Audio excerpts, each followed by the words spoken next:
Nós temos condições de mudar o Balcão. Mas é preciso ter confiança. Em que essa mudança vai partir de nós. Não existe autoridade acima da soberania da ciência. Não existe autoridade.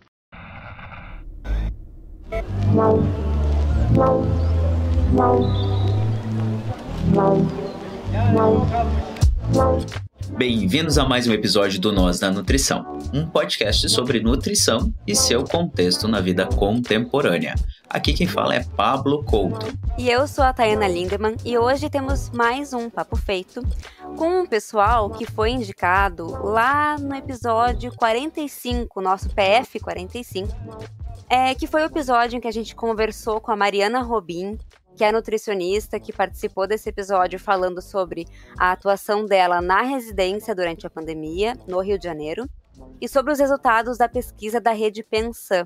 E a Mariana também é nossa parceira no nosso Comunica, nosso quadro de episódios rapidinhos para vocês. Nesse episódio 45, a Mariana, no final do episódio, indicou o perfil das redes sociais do projeto que a gente vai conhecer hoje, do trabalho das gurias que estão hoje aqui com a gente. Então nasceu, desde então, esse convite para elas e hoje a gente está gravando com a Ruth e com a Débora, que eu vou deixar que se apresentem para o pessoal. Então sejam bem-vindas. Bem-vindas, gurias. Olá.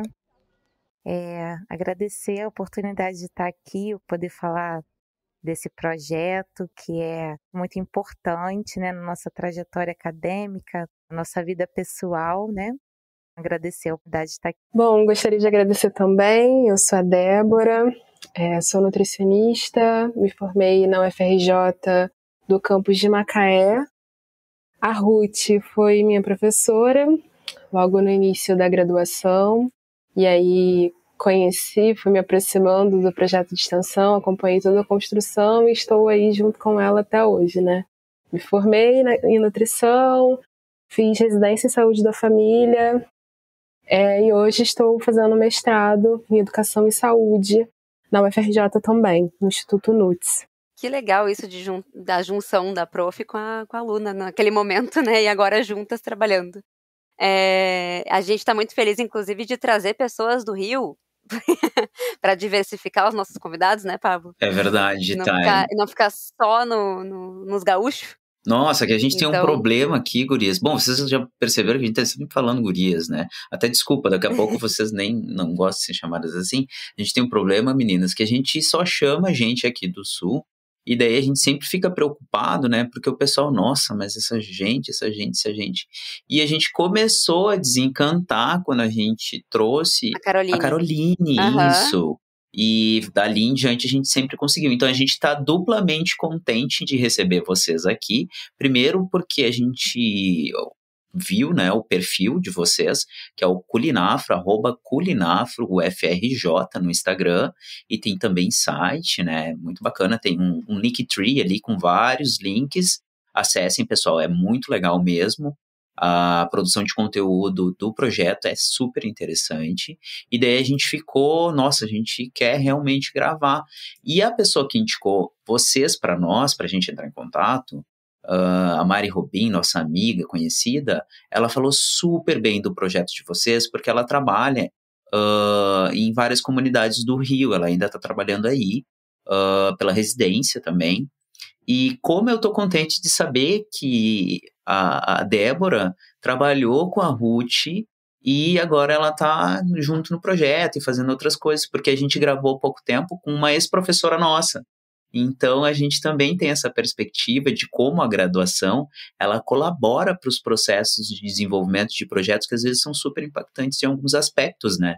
Então, assim, a gente está super contente mesmo. E aí, aproveitando, né, que a gente está falando um monte do Culinafro, a gente queria que vocês, então, nos contassem a história do Culinafro, do projeto, como ele surgiu, quando e por quê. E aí, daí a gente vai conversando um pouquinho mais sobre o projeto.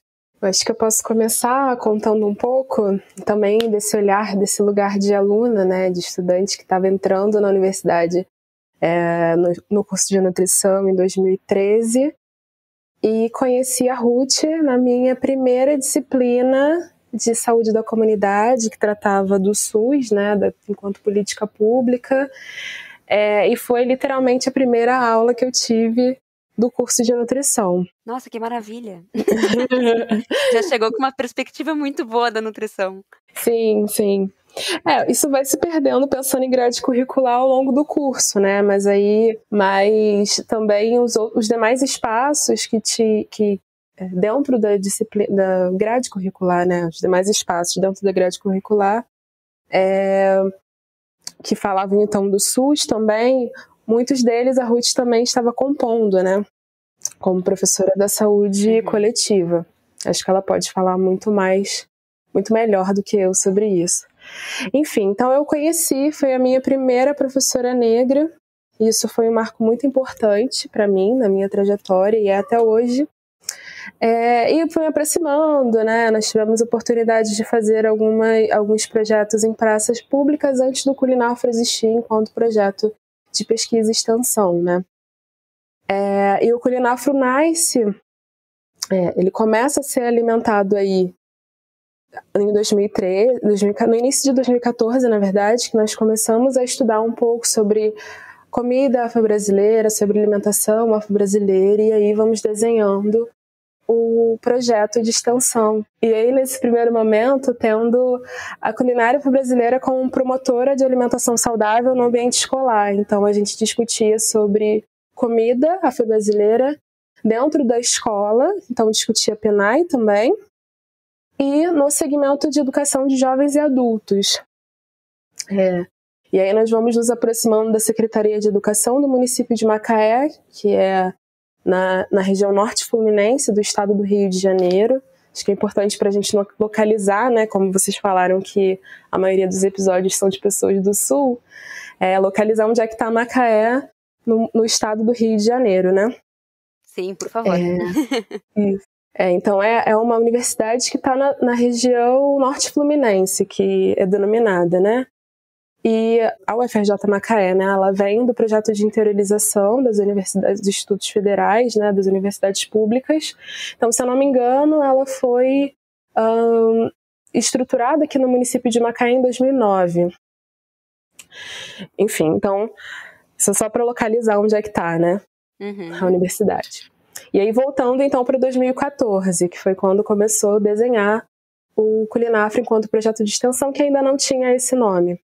Então, veio dar uma aproximação da Secretaria Municipal de Saúde, aproximação da Secretaria de Igualdade Racial na época, desses atores do território, e desenhando de uma forma, inclusive, bastante coletiva, né? E aí nós fizemos algumas atividades, desenvolvemos atividades inicialmente em uma escola do território aqui de Macaé, do segmento EJA, assim como eu falei, que foi bastante interessante para a gente entender sobre a compreensão, na verdade, conhecer quem são as pessoas do segmento EJA do município de Macaé e qual é a compreensão que se tem do que é a África, né?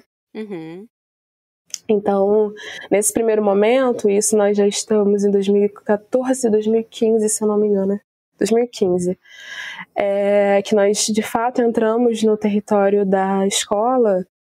Foi uma aproximação muito interessante, primeiro para perceber qual é o perfil de estudantes EJA aqui de Macaé. Então, embora seja um município dentro do estado do Rio de Janeiro, né, o perfil da educação de jovens e adultos na escola que nós estávamos era um perfil de muitas pessoas do norte e nordeste, principalmente nordeste, Bahia, Pernambuco, enfim. Então isso foi muito importante também para a gente trazer os elementos da comida, conseguir discutir a história da comida e da alimentação dessas pessoas, a partir de uma perspectiva que também incluía pessoas que vieram do Nordeste, que têm então as suas raízes alimentares muito relacionadas à história, né, de populações do Norte e Nordeste. Eu posso fazer um comentário, Débora? Pode. Que assim, eu tô achando fantástico, né? Porque tu traz a perspectiva do projeto como um ator de promoção de vários âmbitos em saúde, né? A gente pode dizer assim. E também um promotor em educação, né? Até de certa forma meio na escola de Paulo Freire, porque como tu comentaste agora, o vínculo da alimentação com as pessoas que vocês trabalhavam dentro do EJA dava mais perspectiva para o trabalho, né, para desenvolver o projeto, conseguir formar mais vínculos, etc. Eu lembro um pouco dos projetos que a gente observava na época que nós estávamos da graduação, que tinha um pouco mais do perfil de resgate sobre a cultura de quilombolas, resgate sobre a cultura de povos de matriz africana, ou alguma coisa nesse nível. E pouquíssimos eram nessa perspectiva de promoção de saúde.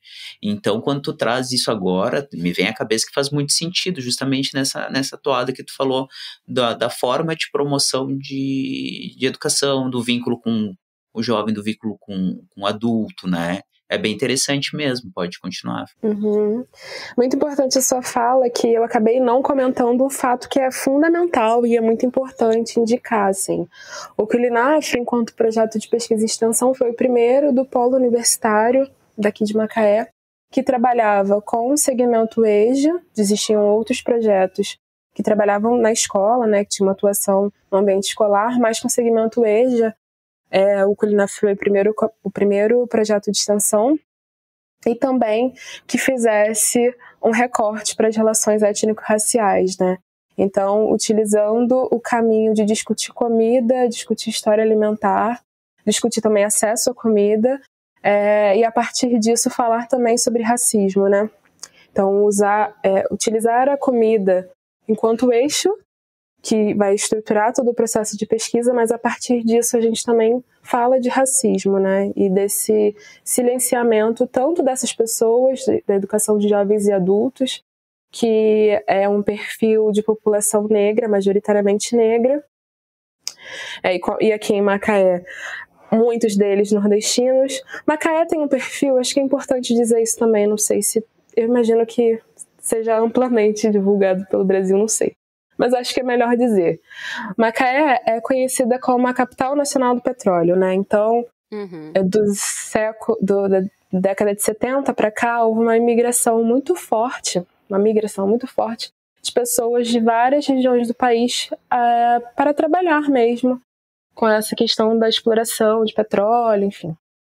Então, tudo isso foi mudando o perfil da população da cidade de Macaé. Então, isso é uma das questões que a gente sempre pensa, quando pensa também quem são essas pessoas que nasceram no Nordeste e vieram para cá. Também são pessoas que suas famílias vieram, né, nessa busca por oportunidades de emprego na cidade, com a questão da expansão da Petrobras, da exploração do petróleo, enfim. Então, isso vai mudando o perfil da população da cidade, e também traz outras implicações da própria organização, estrutura, história da cidade. Uma espécie de êxodo do petróleo, né? Sim, eu ouvindo Débora falar, né, que na nossa experiência, a culinária entra como um eixo central, né, um eixo que mobiliza a ação da educação alimentar e nutricional, da promoção da alimentação saudável. Eu recordo da minha experiência na formação, na graduação em nutrição. Eu sou nutricionista de formação pela UERJ, da primeira turma de cotas raciais da universidade que implementou as ações afirmativas no Brasil. Fiz um mestrado na UERJ em alimentação, nutrição e saúde. Estudei o Programa Nacional de Alimentação Escolar. Não é à toa que o Culinafro dialoga, né, com esse espaço da escola, que tem a ver com uma trajetória anterior, né, meu ingresso na UFRJ como professora. E durante o Culinafro, né, nesse processo de construção do projeto, né, de consolidação do projeto, eu vou fazer meu doutorado no mesmo programa onde Débora hoje faz o mestrado, no Instituto NUT da UFRJ, Educação em Ciências e Saúde, trabalhando com comunidade quilombola. Mas o que eu queria chamar a atenção é que, na minha formação, nas nossas práticas da educação alimentar e nutricional, que à época a gente chamava educação nutricional, a gente usava muito a comida como quase que uma moeda de negociação. Quando a gente chegava numa sala de espera, por exemplo, querendo conversar sobre algum tema que a gente encontrasse, né, como relevante, achasse que tinha a ver com aquele público que estava ali, normalmente a gente fazia uma mesa, colocava comida e mantinha, né, entre muitas aspas, as pessoas ali atentas à nossa fala com o pretexto que ao final a gente ia poder comer junto. E quando a gente elabora esse projeto de extensão, a gente pretende deslocar a culinária desse lugar de negociação para o pretexto para falar sobre coisas da vida, né? Então, a comida deixa de ser esse prêmio ao final e passa a encontrar espaço tanto nas nossas narrativas de vida, no rememorar da história, de valorizar essa história, que não está na academia, que a ciência não deu espaço, né? E tem a ver com a trajetória de um povo que possui saberes, tecnologias, técnicas, e está aí, né? E está produzindo vida, né? A partir do seu lugar, do seu chão. Então a gente vai falar sobre comida, mas a gente também vai cozinhar na sala de aula, a gente vai comer junto enquanto conversa, porque a comida é um eixo que mobiliza o debate e não uma moeda de negociação. E a gente percebe, né, fazendo esse deslocamento e dando centralidade a esse espaço, que a gente consegue comunicar muito mais do que quando a gente traz a linguagem do nutriente.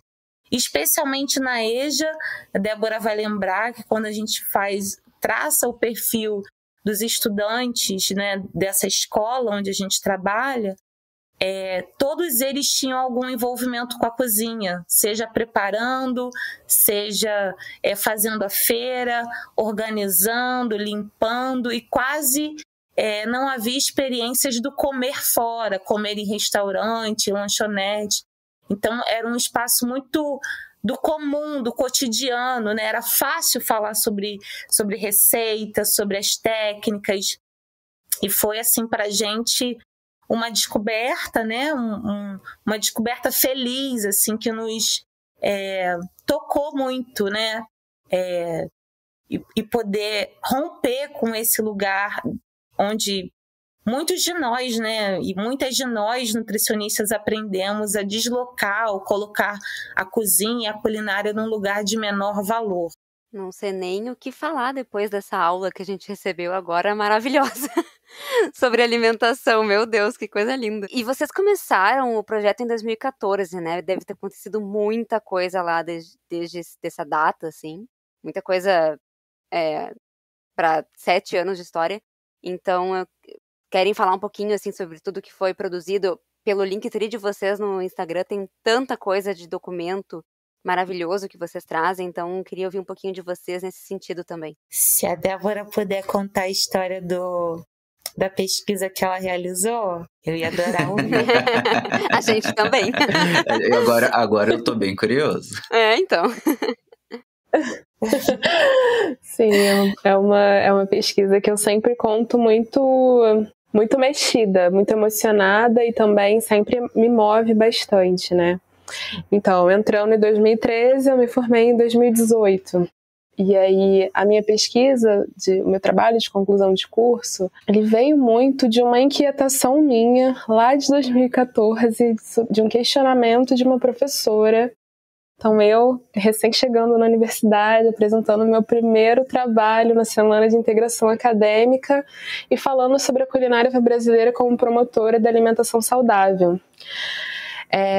E aí, depois dessa apresentação, a professora que estava fazendo avaliação, né, ela passava em todos os banners para fazer uma avaliação dos trabalhos, ela me questiona e pergunta assim: mas, Débora, como pode a alimentação afro-brasileira ser considerada saudável se é uma comida tão indigesta, né, tão pesada, tão gordurosa?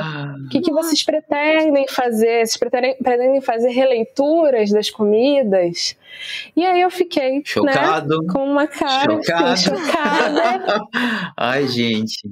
Comecei, nesse momento, é interessante isso, né? Foi um momento que eu me questionei se o projeto de extensão, né, e pesquisa que eu fazia parte, que eu lia bastante, que eu me debruçava sobre, de fato fazia sentido, né? E aí é esse lugar também do quanto o racismo coloca sempre em questionamento as nossas pesquisas, os nossos estudos, enfim, quanto isso fica muito marcado. E aí, como essa situação ela foi tão chocante, né, tão intensa para mim, que eu levei esse questionamento ao longo de toda a graduação, permaneci no Culinafre, que bom, né? E pesquisando sobre o que é isso de comida indigesta e gordurosa que essa professora me indicou lá em 2014. E aí, de 2014, e aí nesse ano, né, foi lançado o Guia Alimentar para a População Brasileira, né, e aí foram surgindo algumas ferramentas, alguns instrumentos que foi fazendo uma reflexão e uma aproximação com aquilo que nós estudávamos enquanto grupo, né, enquanto projeto de pesquisa. E daí nós decidimos, então, investigar qual era a comida que se comia em Macaé, a partir da voz da população negra de Macaé. E para entender que comida gordurosa e indigesta, que essa professora me indicou, onde é que estava essa comida, né, se de fato isso era uma verdade. E a partir disso, nós realizamos entrevistas. Eu sempre falo nós porque eu gosto de marcar que, embora o TCC fosse meu, né, tem lá o meu nome quanto formanda de nutrição e tal, ele não é só meu, né, ele é de todas as pessoas que compunham o projeto e que literalmente fizeram parte dele junto com as entrevistas, ajudando nas transcrições, pensando sobre ele, discutindo, levantando referenciais para a gente conseguir debater. Como também é isso, né? Quando a gente faz uma produção, a produção nunca é só nossa. E também, principalmente, das pessoas que foram entrevistadas. Enfim, então nós entrevistamos algumas pessoas moradoras de Macaé, fizemos um recorte de ser pessoas com mais de 50 anos que tivessem nascido e morassem em Macaé ainda. O recorte de 50 anos é por conta dessa chegada da Petrobras, né, e do quanto isso mudou. E quais foram as mudanças que a chegada da exploração, o início da exploração do petróleo no município trouxeram para a comunidade que aqui vivia, e foi esse recorte. E acontece que, falando de comida, o que apareceu? Apenas mulheres, né? Para falar de cozinha e dessa história da comida, só apareceram mulheres, e foi um recorte que eu não fiz, mas ele se fez. Então eu precisei discutir o que é esse lugar da mulher na cozinha, né, da mulher negra na cozinha. E, enfim, aí nessas entrevistas, o que elas nos contaram? Que a base da alimentação dessas famílias aqui de Macaé é a comida de verdade. Então, como assim é uma comida que não é saudável, né? Se tudo que essas mulheres me contaram são comidas que estão, por exemplo, descritas no Guia Alimentar para a População Brasileira, né? Então, é a batata doce, é o aipim, são os temperos naturais, a alfavaca, que é algo que apareceu bastante, são as bananas, principalmente a banana caturra, são elementos que são comida de verdade, são elementos que são reconhecidos, inclusive dentro da nutrição, como alimentos saudáveis. E como é que pode, então, dizer que a comida afro-brasileira não é saudável se essas mulheres do município de Macaé estão dizendo pra gente que o que elas comiam, na verdade, são comidas de verdade, né? E, inclusive, nessas falas, elas trazem, enquanto elas sempre falavam assim, né? Porque naquela época nós usávamos leite de coco de verdade. Não é esse leite de coco de caixinha, de vidro, esse leite que a gente compra nos supermercados, que dura um tempão, enfim. Então elas traziam ainda elementos de dizer que o que se come hoje, muito do que se come hoje não são comida, elas nem reconhecem como comida, são coisas cheias de misturas químicas, elas inclusive usavam termos nesse sentido, né? Então, e essa comida, que inclusive nós da nutrição já estamos entendendo, e que bom, né? Que são alimentos ultraprocessados, produtos ultraprocessados, e que devem ser a exceção na nossa alimentação, de preferência a exclusão, né? E elas já traziam esse questionamento, né? Elas trazem esse questionamento, e esses produtos ultraprocessados não foram criados pela população brasileira, muito pelo contrário, né? Foi criado pela indústria, que é guiada por pessoas brancas. Então, assim, é mesmo a comida afro-brasileira que é não saudável? É mesmo essa que é indigesta? Ou, na verdade, o indicativo disso é o quanto o racismo que é indigesto, né? O quanto dizer que a comida afro-brasileira não é saudável é muito pelo lugar de toda a história afro-brasileira, do quanto a narrativa que é contada da história é uma narrativa que é branca, né? Enfim, só um resumo aí dessa pesquisa. E essa pesquisa a gente consegue acessar? Ela tá lançada? Tá publicada? Não está publicada, será publicada agora em dezembro. Que bacana! Legal. Mas assim que for publicada, eu passo para vocês poderem divulgar também. E aí o pessoal já vai estar seguindo, né, o Brinafro lá, então também vai ficar sabendo quando for lançado. E deixa eu perguntar uma coisa, assim, e vocês observavam também essas questões nos grupos de trabalho do EJA, assim, que o pessoal conseguia fazer esse recorte de que, olha que engraçado, né? A gente tem que fazer o esforço enquanto nutricionista, muitas vezes, para a população que mora mais na cidade, assim, que é mais urbana, de que eles já estão tão dentro da cultura alimentar, do industrializado, às vezes por um recorte de que não tem acesso a um alimento de verdade, que nem a gente está falando, daí a gente tem que ir lá fazer esse resgate, que o alimento bom é o alimento in natura. Que daí vocês descobriram, não, que a Débora viu na pesquisa dela que muitas pessoas já sabiam que o que a gente trazia no guia alimentar não é novidade. E vocês observaram isso no EJA também, por exemplo, quando vocês trabalharam com o projeto de extensão, alguma coisa assim? Na verdade, eu me lembro que não era tão abordado nesse sentido, mas eu acho que também tem uma questão muito importante que fala do acesso ao alimento, né? Que também se expressa na pesquisa do TCC. Que ainda que essas mulheres tivessem essa relação de pensar que em sua infância elas comiam esses alimentos que eram comida de verdade, que são comida de verdade, e que inclusive tinham consumo do que a gente hoje chama de plantas alimentícias não convencionais. Que, obviamente, naquela época, elas não, nem hoje, né? Elas, inclusive, não conhecem esse termo, mas conhecem as plantas. A taioba, né? As plantas, exatamente. O caruru, a taioba. Você estava dizendo se elas percebiam, né, que essa era uma comida de verdade. Eu acho que elas percebiam como a comida da família, a comida que falava da memória, a comida que apontava para o sujeito, né? O sujeito mulher que cozinhava, que contava a história da cidade. Na EJA, essa primeira experiência que a Débora contou foi assim, foi bem piloto, né, Débora? Foi uma experiência bem inicial, a gente não tinha nem muita certeza do que estava fazendo. A gente queria trabalhar com educação popular, estava lendo sobre isso, estava conhecendo, descobrindo esse caminho, essa possibilidade. Mas depois, em 2018, a gente volta à EJA com outra estudante, a Luana, enquanto Débora estava fazendo essa pesquisa com as mulheres negras de Macaé, a Luana Cunha, que hoje é residente de saúde da família da Federal de Pernambuco, ela vai trabalhar o direito humano à alimentação adequada com 2 turmas das séries iniciais do EJA, de uma escola também municipal em Macaé.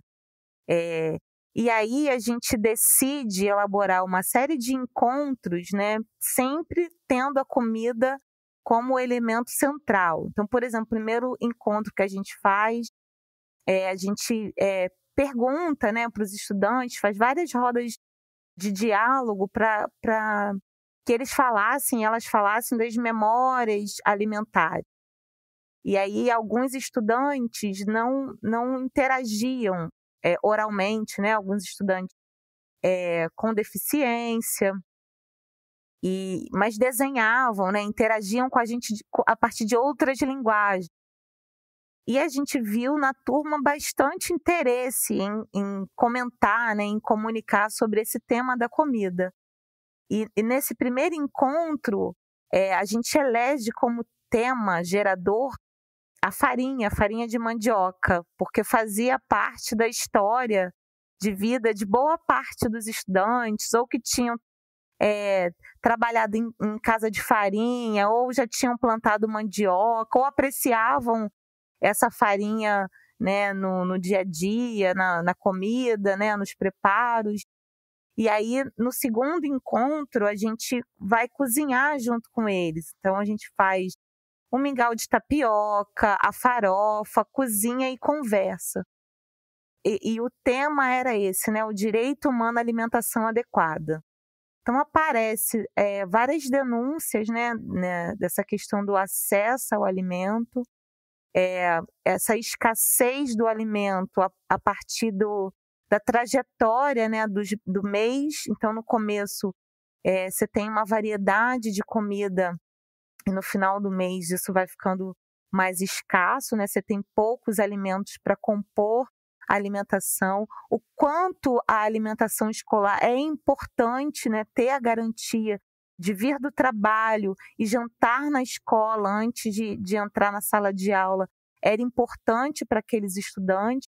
E a noção de que a comida, né, de verdade, que a gente está chamando aqui de verdade, essa comida com alimentos in natura ou minimamente processados, aquela que a gente prepara desde o zero, ela tinha um poder, assim, um sentido muito forte para esses estudantes, apesar de muitos deles comunicarem se sentir seduzidos a comer um biscoito, um refrigerante, que isso era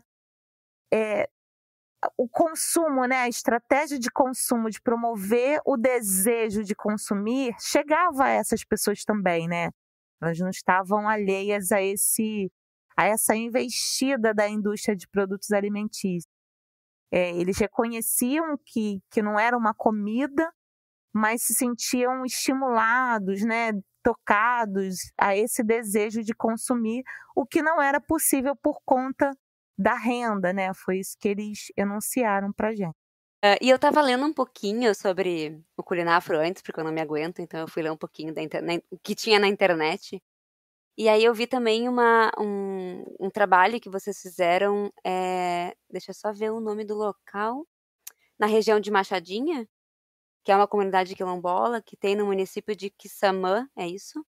Eu queria que vocês contassem um pouquinho desse projeto que aconteceu, pelo que eu vi, em 2018. Isso mesmo, eu posso falar. Eu fiz o meu doutorado na Machadinha. Eu, no doutorado, pretendia trabalhar os processos educativos da comunidade quilombola e eu vou fazer uma etnografia, né? Mesmo sem conhecer a comunidade, eu apresento o interesse de estudar os processos do cotidiano mesmo, a forma de ensinar, de aprender, de guardar a memória da comunidade. Sou recebida na comunidade, moro nessa comunidade por 7 meses, 2016 a 2017. Ao final do meu doutorado, a comunidade estava se organizando com uma associação de remanescentes de quilombo e uma das pastas, né, uma das agendas era a educação. Tem uma escola no território da comunidade e essa escola, naquela época, era uma escola cadastrada no MEC como escola do campo, modalidade de escola do campo. Isso tem interferência na formulação do currículo, na cessão dos materiais, né, para trabalhar na sala de aula, os materiais didáticos, paradidáticos. E acabava, né, que esse modelo de formação, de estruturação da escola, distanciava a escola da comunidade. Então, eles pedem para que a escola implemente as diretrizes curriculares nacionais para a educação escolar quilombola. Me fazem o convite para participar desse processo junto com outras 2 professoras, a professora Rai Soares e a professora Clarete.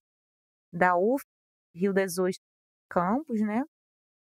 E a gente começa a se aproximar, elabora um projeto junto com a comunidade, tendo representantes, né, da comunidade na nossa equipe. E aí, o que a gente observa? Que nessas diretrizes havia um capítulo específico para a alimentação escolar, que era o campo, né, o espaço que eu trabalhei no mestrado, que tinha mais afinidade, estava confortável. Então, a gente organiza um projeto para desenvolver em 2018, em parceria com a escola, com a comunidade e com o Departamento de Nutrição Escolar, que tinha várias frentes, né? Porque para pensar o cardápio, um cardápio culturalmente adequado, você primeiro precisa conhecer o cardápio vigente. Então, a gente faz uma análise dos 117 cardápios que a gente tinha disponível. Como a gente faz essa análise? A partir das categorias, né, inspirados nas categorias do Guia Alimentar. Presença de alimentos, produtos ultraprocessados, nas refeições, né, alimentos in natura, minimamente processados, e aí a gente vai elegendo algumas categorias para fazer essa avaliação, e na hora de avaliar se esse cardápio estava culturalmente adequado, a gente percebeu que não tinha uma referência, não tinha um livro de receitas, não tem um caderno sobre alimentação quilombola no Brasil, a gente precisava elaborar isso. Só que não tinha condições da gente, enquanto equipe e financeiramente, né? O projeto era financiado pelo CNPq, mas acontecia nessa comunidade e numa comunidade pesqueira do Chile. Então, o valor era dividido para muitas frentes. E aí a gente pede o apoio dos professores. Eles elaboram um caderno de exercícios para aplicar em sala de aula e fazer em casa, que foi, a partir desse caderno, a gente foi capaz de reunir um conjunto de receitas das famílias do Quilombo para, no futuro, pensar, né, essa adequação. E isso vai acontecer, né, quando a gente consegue reunir, elaborar, entender que existia um acervo culinário na comunidade, vem a pandemia e a gente fica um pouco afastado desse processo e vai tentando fazer esse movimento de forma remota. Eu ia justamente perguntar para vocês, né, como é que tinha sido seguir com esse projeto nos últimos anos, considerando a pandemia, né? O que estava acontecendo, o que teve que pausar e se vocês conseguiram já retomar, como é que está sendo esse processo também? A gente, primeiro a gente precisou, enquanto grupo, enquanto equipe, parar para se cuidar, que a pandemia provocou muitos conflitos internos, né, pessoais. E começou o ano de 2020 com um grupo terapêutico, e assim a gente foi cuidando internamente do grupo. Depois a gente precisou negociar com as pessoas com as quais a gente trabalhava, porque a dinâmica do serviço mudou. Então, a nutricionista estava envolta na adaptação do PNAE, né, na oferta dessa alimentação escolar, nesse contexto da pandemia, com escola fechada, enfrentando, né, tendo que enfrentar as questões administrativas, novas resoluções. Então, a gente precisava dar um tempo também para esse grupo se organizar, e a escola também estava mudando, né, para atividade remota. Mas depois, quando as coisas foram ajustando, né, e os processos caminhando de forma mais tranquila, né, mais adaptada a essa realidade, a gente voltou o contato com a nutricionista e se inteirou do que estava acontecendo. Então, o município entregava um cartão nutricional, que era um cartão do valor de R$70 para cada estudante, né, dessa escola. Entregava também um kit, que eles chamavam um kit de merenda escolar, que era um kit com alimentos básicos, né, da cesta, e um kit da agricultura familiar. o que a gente fez, né? Pegou essa lista de ingredientes e verificou no acervo de receitas culinárias das famílias o que era possível de praticar a partir desses ingredientes que eram entregues pela prefeitura. Que maravilha essa análise de vocês. Foi bem legal, porque a gente passou a elaborar receitas, uma espécie de caderno de receitas da própria comunidade. A gente só sistematizou o que a comunidade já fazia e adaptou com os ingredientes que tinha na cesta, né?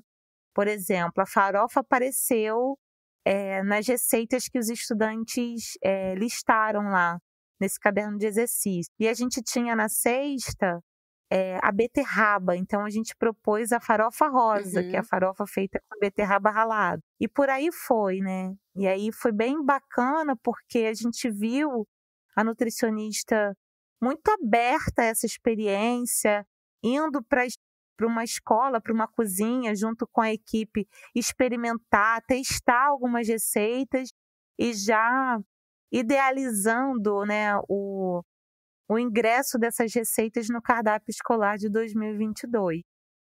Essa foi uma das ações que a gente realizou agora nesse contexto de distanciamento. E como é que se deu esse processo de transição do projeto de extensão para o Culinafro no Instagram? Porque a gente, enquanto projeto também que está na rede social, a gente percebe que o Instagram, o Twitter e outras redes, eles propiciam esse contato que a gente está tendo aqui hoje, né? Que é conhecer coisas novas que deram certo, conhecer pessoas que estão fazendo projetos importantíssimos, como vocês estão fazendo. Dá para perceber que vocês têm, assim, um conteúdo extremamente bom, sabe? Um conteúdo super valioso no Instagram. Como é que foi esse processo, assim, de construir? Como é que vocês fazem? Como é que fica? Então, o Instagram, a gente nem considera como parte da nossa ação de extensão. É um acervo para a gente, uma possibilidade, como você falou, comunicar, conhecer pessoas. A gente conheceu um monte de gente bacana, projetos bacanas, e a gente foi se reunindo, né, e se encontrando ao longo da trajetória. Porque o público, né, com quem a gente trabalha não está no Instagram, não está conseguindo acessar a internet. Nosso público é o que está excluído do acesso ao digital. E essa foi também um dos desafios para a gente, na pandemia, poder comunicar com a comunidade. A gente não consegue fazer um encontro como a gente está fazendo agora, né, nem em outras plataformas. No máximo, com uma comunicação né, em aplicativo de mensagem instantânea, mas não instantânea. Assim, pode ser que a pessoa visualize em outro momento porque não está com internet. E a gente, com a comunidade quilombola, precisou trabalhar presencialmente em outro projeto, em parceria com a UF de Rio das Ostras, que foi um projeto específico de saberes tradicionais contra a Covid-19. Isso aí já é para outra história. Eu quero dizer assim, que o Instagram, apesar de ser uma ferramenta potente para comunicar, não comunica com o nosso público, né? Com quem a gente quer trabalhar. E aí ele serve para a gente como um acervo e como uma oportunidade de conhecer e trocar outras experiências, né? Que estão acontecendo no Brasil, também sobre culinária, fazer redes, né? E é isso. Eu percebo que isso acontece bastante, né? A gente gravou com um pessoal que está fazendo uma exposição sobre redes sociais, sobre cybercultura. As redes sociais, elas servem, às vezes, como esse memorial, né? Que é o que vocês conseguem fazer, assim. Mas é um conteúdo riquíssimo que vocês têm ali. Então, minimamente, assim, outras pessoas podem se inspirar. Inclusive, eu vi que tem, dentre todo o conteúdo que vocês produzem no Instagram especificamente, óbvio, tem toda a parte de produção de conteúdo intelectual fora do Instagram. Tem um conteúdo que me chamou muita atenção, que é Memórias das Andanças no Quilombo, que pelo que eu percebi, é um trecho que eu acho que é do teu trabalho, né, Ruth? eu escrevi dois textos, porque uma coisa, né, que eu acho que é válido comunicar, que quando a gente está falando da culinária afro-brasileira, a gente não está falando de um conjunto de receitas culinárias, a gente não está falando de uma lista de ingredientes, né? Essa comida, ela comunica com tantas dimensões do ser, né, do viver em comunidade, que é preciso para a gente ter que acionar, e até um desafio para a gente, né, que tem a nossa formação na nutrição, que é uma profissão bastante tecnicista, né, voltada quase que para a execução de protocolos, poder pensar e dialogar com outros campos do conhecimento, como a filosofia, as ciências sociais, a antropologia, economia, política. Então, por que a gente traz esses elementos? Por exemplo, eu conto ali a experiência de entrada no campo, que é a história da bicicleta, né? Que eu chego na comunidade de carro, porque nessa cidade não existe transporte público. Então, eu moro em Macaé, que é uma cidade vizinha. Para chegar até Quissamã, eu posso ir, né, de ônibus intermunicipal, mas chegando na cidade de Quissamã, eu não consigo transitar se eu não tiver um transporte particular. Ou, se eu quiser, posso ir para a estrada pedir carona. Essa é a forma de locomoção das pessoas na cidade. E como o quilombo está um pouco afastado do centro urbano, eu não teria como acessar. E aí eu vou com o meu carro particular, né, para fazer a pesquisa. Tem uma distância entre os núcleos, é uma comunidade com 5 núcleos que ficam distantes cerca de 3 quilômetros, 6,5 quilômetros. E eu percebo que ia ficar, né, inviável andar de carro ali naquele espaço, especialmente porque o carro trazia muita inquietação, muito desconforto, passou a ser assim, o tema central das conversas que aconteciam ali. Sempre que as pessoas me viam, perguntavam de quem era o carro. Criava um estranhamento. Tinha um estranhamento, né? E aí eu querendo pesquisar, né, conhecer, eu não conseguia superar o tema do carro. Mas eu via que as pessoas na comunidade usavam bicicleta, né? Então eu comprei uma bicicleta usada, da cor azul. Eu sempre gosto de falar cor, porque eu adoro essa cor. E era uma bicicleta que tinha o paralama não estava bem encaixado. Eu ia pela estradinha de chão, né, de um núcleo para o outro. As pessoas sabiam que eu estava chegando pelo barulho, né? Eu ia anunciando a chegada. Pelo tec-tec que ela fazia. Pelo tec-tec, exatamente. E aí, eu tentando construir vínculos, né? Porque é isso. Sou uma pessoa estranha, querendo investigar o cotidiano das pessoas. Quem é essa pessoa chegando aqui? E a comunidade precisava me acolher para se sentir confortável e falar. E eu acho que esse aspecto é interessante também, porque tem uma série de recursos e ferramentas metodológicas que a gente precisa acessar para trabalhar num espaço como esse. A academia não dá conta, né? Porque são experiências muito singulares. A bicicleta foi uma estratégia, uma ferramenta meio que intuitiva, né? Eu não planejei isso acontecer. Foi uma espécie de tecnologia que tu acabou utilizando em vários aspectos, de locomoção e também para conseguir fazer com que tu executasse a pesquisa, né? Sim, mas o ponto alto, Pablo, foi num dia que eu deixei a bicicleta estacionada para conhecer um espaço memorial da comunidade, e eu saio para voltar para minha casa, né, para a casa onde eu estava hospedada, e não encontro a bicicleta. Meu Deus. E aí me deu um desespero, a bicicleta assim, azul, desespero nova. urbano. Pô, me roubaram, e agora? Tipo, uma bicicleta usada, né? Eu fico assim pelo território, procurando a bicicleta, perguntando às pessoas. E aí alguém me grita: "Ô, Ruth, fulaninho pegou a bicicleta." E aí eu faço questão, né, de destacar assim, a bicicleta, não foi a sua bicicleta, a bicicleta. E daqui a pouco te entrega. E aí eu tive que esperar a pessoa usar, veio me devolver. mas assim, eu achei aquilo assim muito estranho, uma pessoa não pedir permissão para usar alguma coisa que na minha cabeça era minha propriedade, né? Era meu objeto.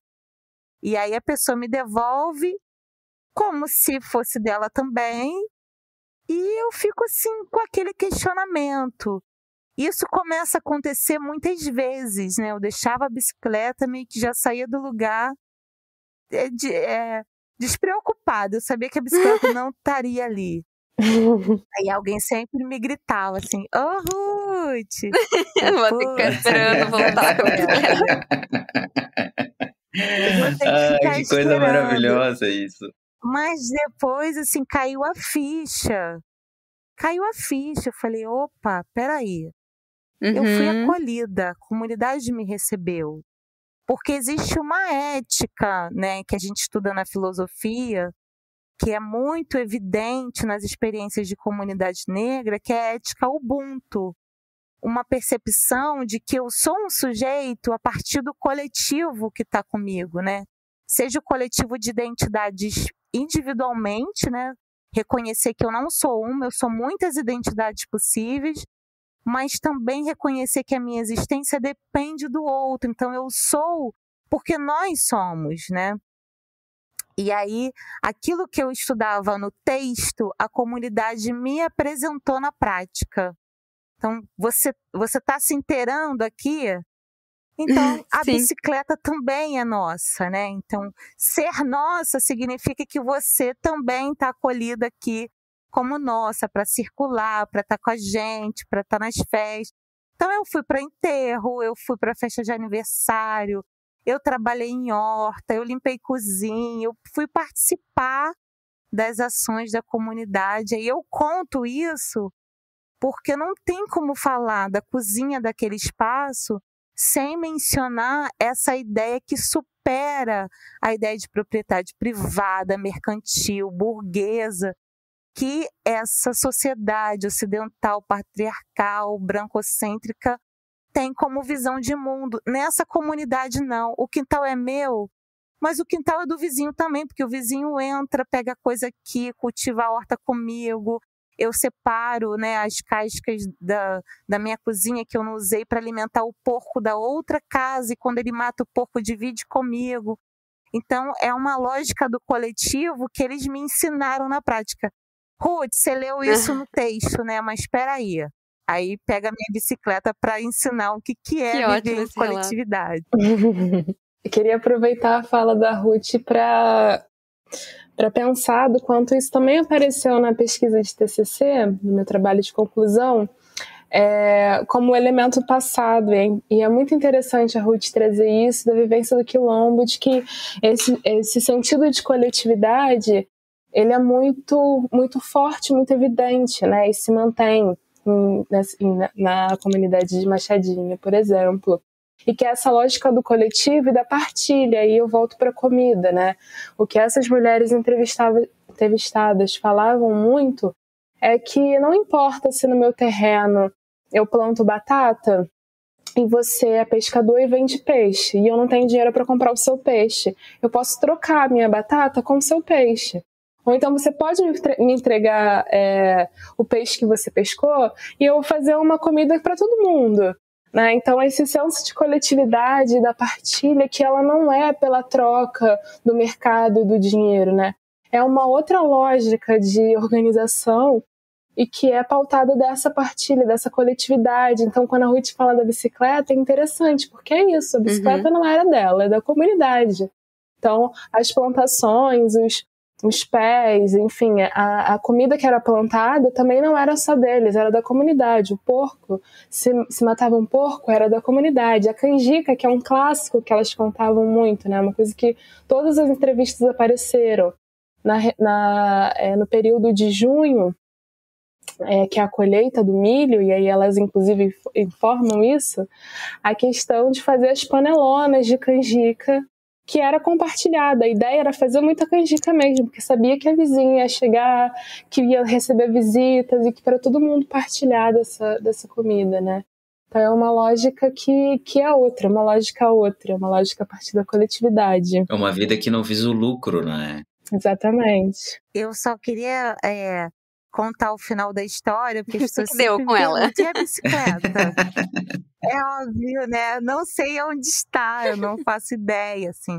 Tá na comunidade Ela com ganhou alguém. vida. Provavelmente está sendo muito bem usada. Ela isso. faz parte da vida ainda da comunidade. E vocês lançaram esse ano, pelo que eu vi, um livro, podemos dizer assim? O Tempero de Quilombo na Escola, pelo que eu vi.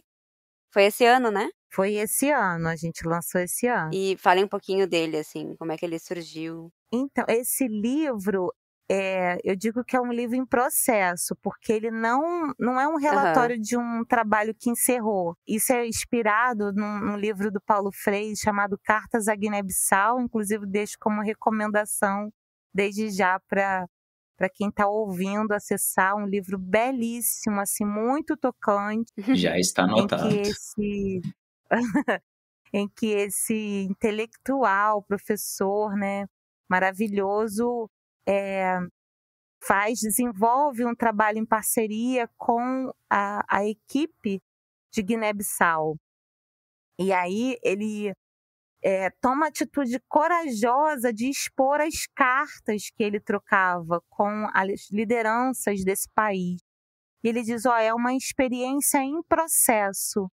E por ser uma experiência em processo, ela não está finalizada, ela não está moldada, assim, preparada como um trabalho final, de encerramento, de culminância. Ela está, assim, perfeita, ela está com falhas, com lacuna, porque ela está continuando, né? Ela está em andamento. Esse livro é um pouco isso, porque conta a nossa experiência na escola, nesse ano que eu contei para vocês, né, em que a gente se aproxima, analisa o cardápio, olha para essa experiência que a gente produz junto com os professores, né, esse caderno de exercícios que as crianças vão acessar, a avaliação nutricional, né, do estado nutricional dos estudantes, mas a gente também vai conversar com educadores da comunidade, né, sobre como eles enxergam, como elas enxergam a prática educativa realizada na comunidade e a escola, né? Então escreve com a gente o diretor, a professora, uma liderança comunitária, uma jovem jongueira, né, liderança jongueira, a nutricionista, cada um conta a sua visão, assim, né? Conta o pôr do sol da sua janela, conta a experiência a partir do seu lugar. E esse livro, para a gente, é uma alegria, assim, porque foi poder reunir, né, e tornar a memória uma experiência que segue em andamento a partir de outras e lógicas, tem diversas receitas nele também, né? Vocês falaram antes das receitas, eu estava folheando ele aqui. Muito completo, por sinal, né? E elas estão lá, exatamente, elas no meio estão lá. do livro, tem lá as receitas que elas comentaram mais cedo, né? Muito legal. Pablo, tem alguma coisa que tu queira questionar? Senão vamos começar a encaminhar para o encerramento. Vamos encaminhar para o encerramento. Meninas, vocês têm alguma outra coisa que vocês querem falar antes de alguma indicação sobre o projeto, sobre outros projetos, sobre outras questões? O espaço está aberto. Olha, tem muitos projetos acontecendo simultaneamente. Eu só vou sinalizar para vocês. Tem uma linha de trabalho que está organizando um guia prático da alimentação escolar, que foi a nossa percepção de que o programa, né, na sua organização, não tem um material elaborado de como fazer essa adequação cultural. Então, pegando um pouco da nossa experiência, a gente está caminhando para elaborar uma proposta que seja não universal, mas que possa apoiar, né, quem está na ponta, os nutricionistas e a comunidade, a pleitear por essa comida que reflita a cozinha do Quilombo. A gente tem uma linha que trabalha com os saberes tradicionais, então a gente vai estudar os quintais que tem um diálogo muito próximo com a cozinha e uma organização muito própria, né, e gerenciado pelas mulheres, agenciado pelas mulheres. que é um espaço de produção de comida, né? Um quintal produtivo para abastecer a cozinha, mas também é um espaço onde se produz cura, cuidado, onde é possível fazer a conexão com o espaço da espiritualidade. E a gente tem uma frente que está estudando a culinária africana, né? Então a gente estuda as receitas, algumas a gente tem no Instagram, que a gente testa, faz análise. Então são muitas frentes de trabalho, né, acontecendo simultaneamente. A ideia é que a gente possa trazer outras narrativas que não sejam essas dessa professora, que mesmo sem ter base alguma, né, teve coragem, uma coragem absurda de fazer esse enunciado para Débora. Eu vou retomar essa experiência com que ela abre, né, o encontro de hoje da gente aqui. Quais são as bases que essa professora tem para dizer que a culinária afro-brasileira é indigesta, é gordurosa, é não saudável? Ela não tem, ela tem a coragem de expor, né, essa forma estereotipada de olhar para a nossa cozinha. E a gente está construindo outra narrativa, agora com pesquisas, né, com rigor metodológico, com parceria e diálogo com as comunidades, com as mulheres, para construir um conjunto que possa responder e também apresentar, anunciar a esperança, porque essa cozinha, sim, essa comida, sim, é uma comida que faz o enfrentamento do fim do mundo, porque a comida do capital, com certeza, não nos dá esperança. Verdade. Débora, tu tem alguma consideração? Não, depois dessa fala da Ruth, o que mais é necessário dizer, né? Então, exatamente o que eu ia comentar agora. Exato. A gente reflete em silêncio. Vamos então chamar o nosso momento final do PF, que é um momento especial, que é o nosso momento casca de noz, então, que a gente vai indicar para os ouvintes, além do que a gente já indicou ao longo do episódio, porque já teve muita coisa para eles consumirem, mas indicar mais alguma coisa que vocês queiram para o pessoal que está nos ouvindo. Vocês têm indicações? Vou passar para vocês, então, passar para a Ruth, que já deu algumas. Se tiver mais alguma outra, fique à vontade. Tá, eu queria indicar o perfil da Laurence Alves, o perfil dela no Instagram é Lo na Cozinha, Lo__ na Cozinha. Vocês vão encontrar uma série de cursos que ela oferece, introdutórios sobre a culinária afro-brasileira. A Karina Ramos, com K, também é outra profissional excelente que está oferecendo um curso sobre cozinha de Angola. Vale a pena, né, investir e acompanhar o trabalho dessas duas maravilhosas amigas queridas. E, por fim, a Uera, da Renata Sirimarco, uma maravilhosa. Ela estuda as plantas livres, né, as plantas de quintais, e ela faz isso a partir das andanças dos povos africanos no território das Américas. Então é um trabalho lindíssimo. Ela também oferece cursos, inclusive tem um aberto aí, se vocês quiserem se inscrever, super recomendo. E tu, Débora, tem alguma outra indicação, além de todos os trabalhos que tu fez, que provavelmente o pessoal vai dar uma olhada, vai dar uma procurada? Então, eu tenho indicação de 2 livros que eu acho que são importantes, assim, que falam um pouco do que a gente conversou aqui. Um é da Grada Quilomba, Memórias da Plantação, episódios de racismo cotidiano, e ela discute muito sobre esse lugar das narrativas que são contadas, a criação desse outro, e o outro é criado a partir do sujeito branco, né? E esse lugar do outro é tudo aquilo que o sujeito branco não se assemelha, não deseja ser. Então acho que é um livro muito interessante. É uma leitura um pouco densa, mas acho que vale a pena, vai lendo aos poucos, reflete sobre, puxa outros referenciais importantes.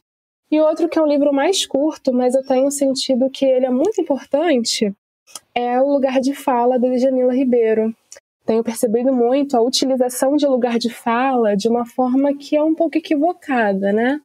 Então eu acho que esse livro ele é bem curtinho, é uma leitura bem rápida, mas é importante dizer que eu penso que ele não é um fim em si, mas ela traz uma série de outros referenciais que são importantes também da gente, depois de ler esse, ir buscando, né? Bell Hooks, enfim, ela vai trazendo outras referências importantes.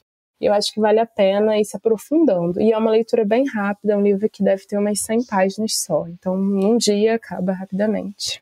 Tá, e a tua indicação? Então, eu vou indicar para vocês, né, Ruth e Débora, a gente grava podcast o tempo todo, então a gente tá sempre dando muitas indicações. A gente sempre tá, tipo, de olho o que a gente vai indicar, assim, às vezes não surge nada, às vezes surge e tal. Eu vou indicar 2 livros que eu li no último mês, que felizmente vieram parar em mim, assim. Eu já comentei uma vez em algum podcast, não vou me lembrar qual, sobre a Tag, que é uma distribuidora de caixas com livros inéditos e editados por eles. Então, a minha mãe assina a Tag, então todo mês ela recebe uma caixinha com um livro que a gente nunca sabe qual é. E aí, felizmente, a Tag mandou 2 caixas dessa vez, com os livros originais da edição do mês, mas os brindes que eles mandaram também eram livros, e eram livros sobre escritores negros. E aí, pelos escritores negros, né? Então eu vou falar deles. Eles provavelmente não estão ainda para venda, mas eles em algum momento estarão. Então já vou indicar para as pessoas ficarem de olho quando a Tag lançar para vender, né? Para compra. Então, são 2 livros. O primeiro chama Escritos Negros, Textos Contemporâneos.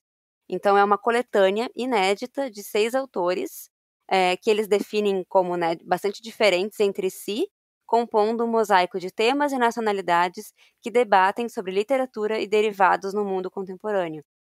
Autores negros, e aí esses 6 autores são, para conhecimento de vocês, são o Luiz Maurício Azevedo, a Teresa Cárdenas Ângulo, a Nadifa Mohamed, o Jefferson Tenório, o Alan da Rosa, o Marcelo de Salete e a Cidinha da Silva.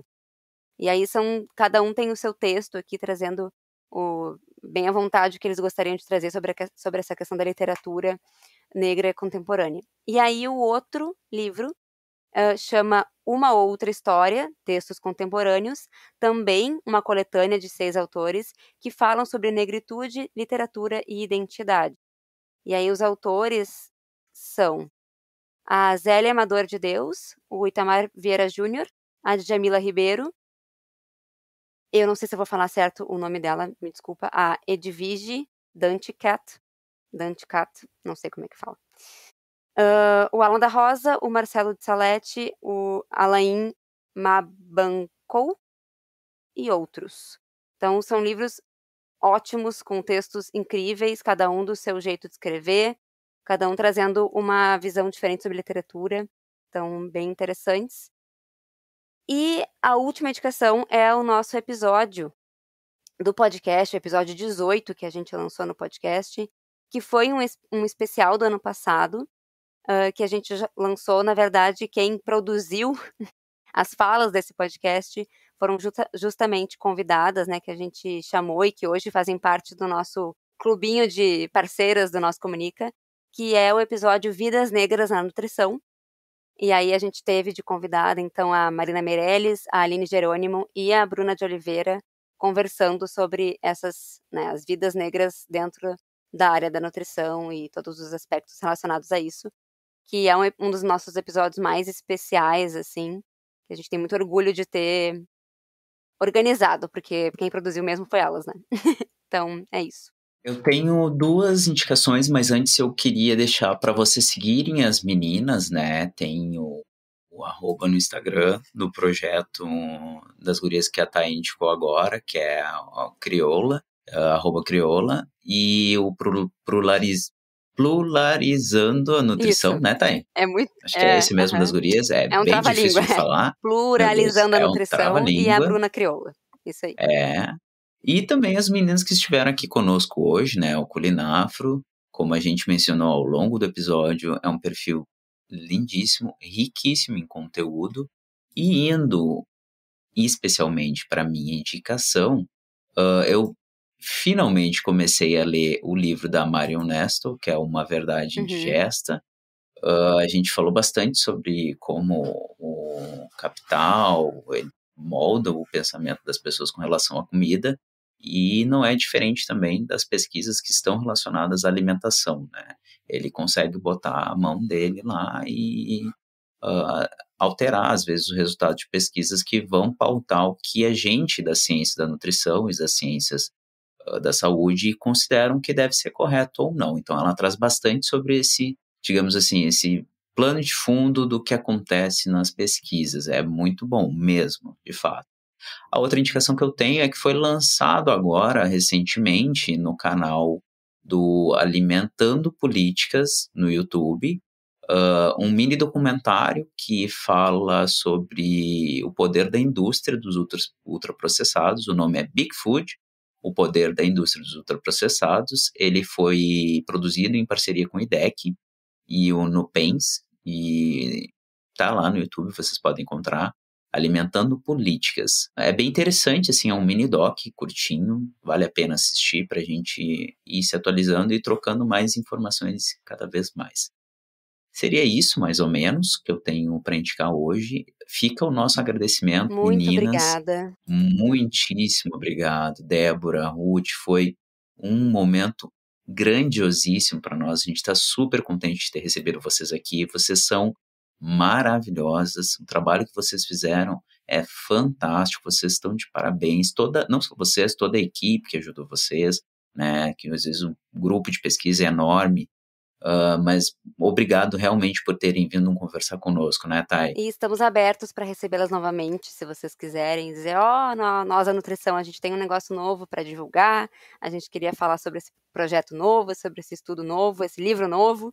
Então, estamos abertos para vocês também, porque foi um papo muito bom. Muito obrigada, foi ótima a nossa conversa. Obrigada pelo convite, grande abraço a todos que estão nos ouvindo.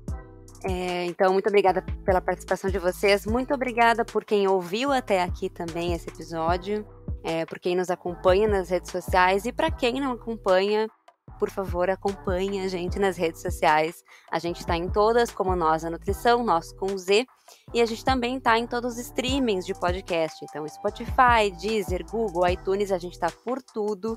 Vocês podem também nos seguir por lá para sempre ficar atentos em relação a quando lançam os episódios. E é isso, Pablo? O Nós da Nutrição é um projeto independente, então eu e a Thay, nós custeamos ele com o nosso suor, basicamente, porque a gente se importa com os processos de alimentação e nutrição, com as discussões e com a colaboração e os projetos que são feitos nessa área. Então a gente produz tudo com muito amor e carinho.